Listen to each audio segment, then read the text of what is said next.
Isinusulong din na maisabatas ang panukalang magbabawal sa pagtatapon ng mga sobrang pagkain mula sa mga establishmento. Narito ang report ni Bernadette Reyes. Madalas hindi nakakakain ng 3 beses sa isang araw si Lenden Lahan at kanyang pamilya. Sa pangangalakal lang kasi sila nabubuhay, kaya pati pagkain, sa basura na rin nila minsan hinahalukay. Sa restaurant po, hinihingi namin yung basura.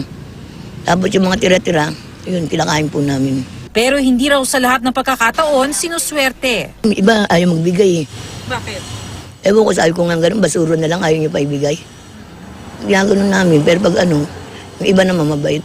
Ang mga tulad ni Lenlen ang nais tulungan ng House Bill No. 8873 o Food Waste Reduction Act na naipasa na sa ikatlong pagbasa sa Kamara.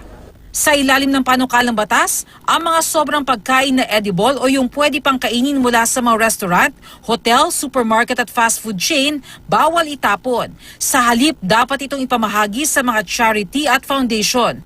Bago nito, susuriin muna ng isang accredited health inspector ang pagkain.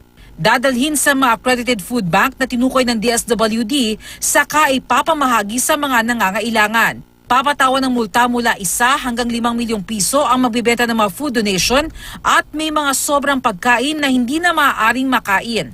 Ayon sa Food Consumption Survey ng Food and Nutrition Research Institute, nasa 20 grams o mahigit 1.5 kutsarang pagkain ang nasasayang ng isang Pinoy sa isang araw noong 2013.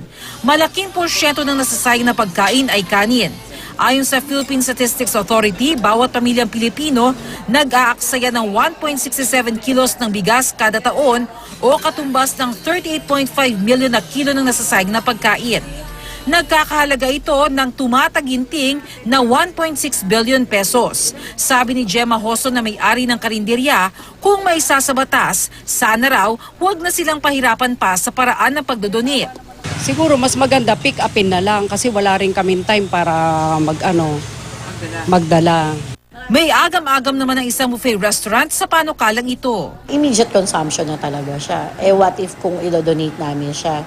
So bago pa makarating doon is na-spoil na siya sa pagbiyahe pa lang.